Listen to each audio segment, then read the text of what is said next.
क्या मसीह खुदावंद ने जो वो बपतिस्मा लिया, क्या वो गुनाहों की माफ़ी का बपतिस्मा था?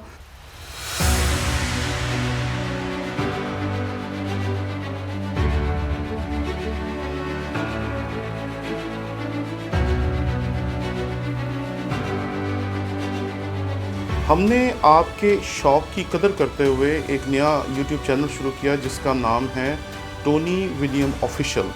इस पे हमने कोशिश की कि अपने तमाम कोर्सेज जो पिछले 15 साल में हम पढ़ाते रहे हैं वो डाल सकें ताकि आप उससे बेहतर तौर पर सीख सकें। इसलिए आप जल्दी से जल्दी इस चैनल को जाकर सब्सक्राइब करें। जब इसके 1000 सब्सक्राइबर्स पूरे हो जाएंगे हम उसी दिन से इस पे अपने कोर्सेज डालना शुरू कर देंगे। इसलिए जल्दी करें ताकि हमारा टारगेट अचीव हो और हम इस पे अपने मटेरियल को डालना शुरू कर सकें।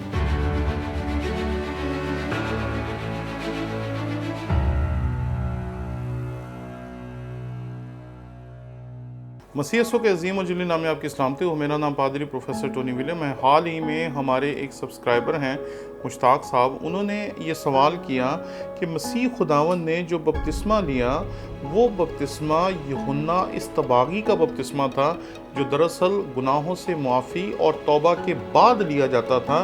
तो क्या मसीह खुदावंद ने जो वो बपतिस्मा लिया, क्या वो गुनाहों की माफ़ी का बपतिस्मा था या वो किसी और किस्म का बपतिस्मा था? इसके बारे में वाज़े कर दें। ये बात याद रखें कि मसीह खुदावंद के बारे में पहली बात यह है कि वो मौलूद मुक़द्दस था।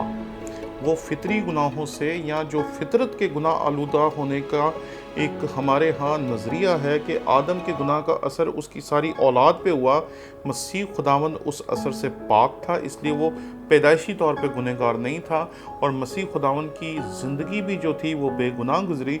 इसीलिए मसीह खुदावंद ने जब अपनी बेगुनाही के बारे में दावा किया तो किसी ने उस पर गुनाह साबित नहीं किया क्योंकि कोई ये साबित कर नहीं था सकता। इसलिए मसीह खुदावंद ने ज़िंदगी में कभी कोई गुनाह किया ही नहीं था तो माफ़ी की ज़रूरत भी नहीं थी। लेकिन मसीह खुदावंद की ज़िंदगी को अगर गौर से देखें तो मसीह खुदावंद ने कुछ काम ऐसे किए जो आपको और मुझे सिखाने के लिए किए। और वो सिखाना क्या चाहता था? वो सिखाना ये चाहता था कि हमें कैसे खुदा बाप से दुआ करनी चाहिए। और ये बात याद रखें कि ए हमारे बाप में कुछ अल्फाज ऐसे हैं जो मसीह खुदावंद कभी अपनी ज़ुबान मुबारक से अपने लिए अदा ही नहीं था कर सकता। इसलिए ये बात याद रखें, मसीह खुदावंद ने दुआए रब्बानी पढ़ी नहीं बल्कि दुआए रब्बानी सिखाई क्योंकि उसे पढ़ने की ज़रूरत नहीं थी। जब हम दुआए रब्बानी को देखते हैं तो इसके बीच में एक हिस्सा ऐसा है कि तू भी हमारे कर्ज हमें मुआफ़ कर या हमारे गुनाह हमें मुआफ़ कर या हमारी ख़ताएं हमें मुआफ़ कर। मसीह खुदावंद को माफ़ी की ज़रूरत नहीं थी, इसलिए वो ये दुआ जो है अपने शागिर्दों को सिखा रहे हैं। वो खुद इसको पढ़ नहीं रहे अपने लिए, जैसे आज हम अपने लिए पढ़ते हैं कि जिस तरह हम अपने कर्जदारों के कर्ज माफ़ करते हैं, तू हमारे कर्ज माफ़ कर। जैसे हम अपने गुनहगारों के गुनाह माफ़ करते हैं, तू हमारे गुनाह माफ़ कर, क्योंकि उसमें कोई गुनाह नहीं था। मसीह खुदावंद ने अपनी ज़िंदगी में हमें एग्जाम्पल पेश की।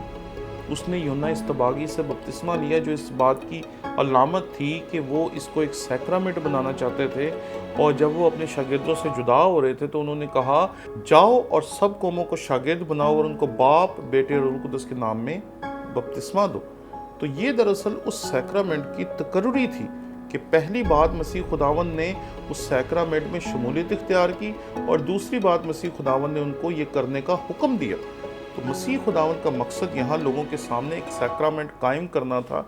इसलिए मसीह खुदावंद ने उनके सामने ये मिसाल दी कि तुम्हें भी इसी तरीके से बपतिस्मा लेना चाहिए। इसलिए ये समझना कि मसीह खुदावंद ने गुनाहों की माफ़ी के लिए बपतिस्मा लिया या इस मकसद के लिए बपतिस्मा लिया या उस मकसद के लिए बपतिस्मा लिया, ये सोचना सिरे से ही गलत है। शुक्रिया।